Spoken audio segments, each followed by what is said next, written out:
हिवाळ्या ऋतूमध्ये तुरीच्या दाण्याचा मसाले भात आवर्जून केला जातो. तर बघू. साहित्यामध्ये 2 वाटी तुरीचे दाणे, 10 ते 15 लसूण पाकळ्या, अर्धा इंच आले, 1 मोठा कांदा, टोमॅटो, कढीपत्ता, कोथिंबीर, हिरवी मेथी, हिरव्या मिरच्या, 2 वाटी तांदूळ येथे मी घेतले आहे. याच वाटीने तुरीचे दाणेही घेतले आहे. तांदूळ स्वच्छ धुवून 10 मिनिटांसाठी भिजत घातले आहे.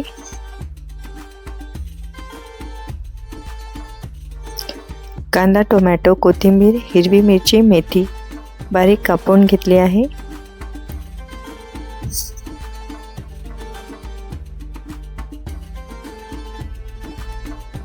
लसूण, आले, जिरे एकत्र बारीक केले आहे. 2 टेबलस्पून लाल तिखट, प्रत्येकी 1 टेबलस्पून धनेपूड, जिरेपूड, गरम मसाला, 1 टीस्पून हळद, चवीनुसार मीठ व फोडणीसाठी जिरे मोहरी लागणार आहे. 4 ते 5 तेजपान, लवंग, मिरी, त्यानंतर दालचिनीचा तुकडा, मोठी विलायची आणि खोबरे एकत्र भाजून बारीक केले आहे. मध्यम आचेवर कुकरमध्ये 2 ते 3 पळी तेल घ्यावे. तेल तापल्यानंतर त्यामध्ये मोहरी घालावी, त्यानंतर जिरे घालावे, कढीपत्ता घालावा,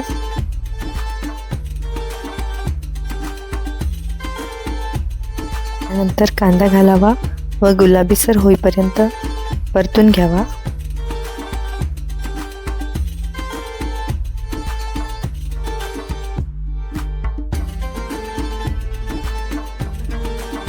थोडी हिरवी मेथी घालावी, त्यानंतर लसूण, आले, जिरे बारीक केलेले घालावे. 1 ते 2 मिनिटे छान परतून घ्यावे.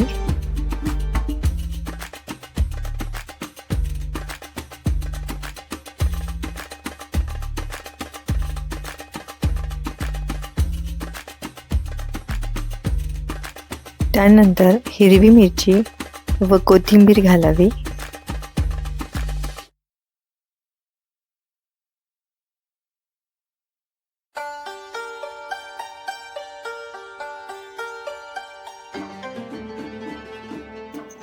सोबतच हळद, लाल तिखट, धनेपूड, जिरेपूड व गरम मसाला घालावा व परतून घ्यावा.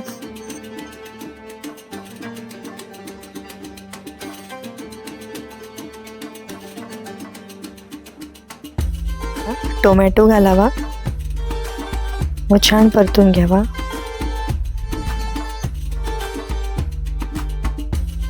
खोबऱ्याचा बारीक केलेला मसाला घालावा.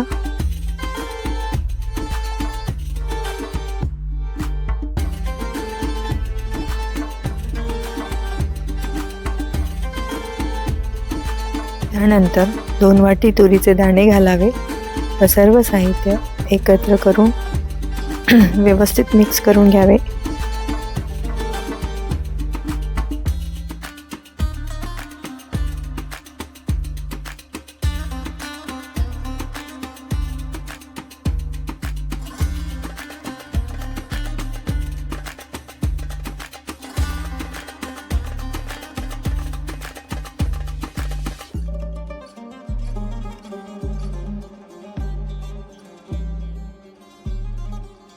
त्यानंतर भिजवलेले तांदूळ घालावे.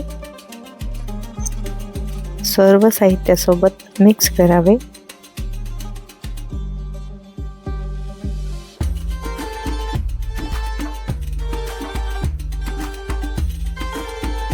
तर आवश्यकतेनुसार पाणी घालावे. 2 वाटी तांदूळासाठी 6 वाटी पाणी घेतले आहे.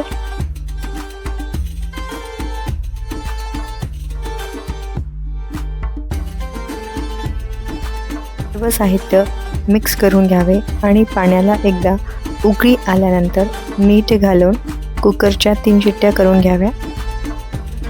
कुकर थंड झाल्यावर झाकण काढून पाहावे. तुरीच्या दाण्याचा मस्तपैकी मसाले भात तयार आहे. वरून कोथिंबीर घालावी.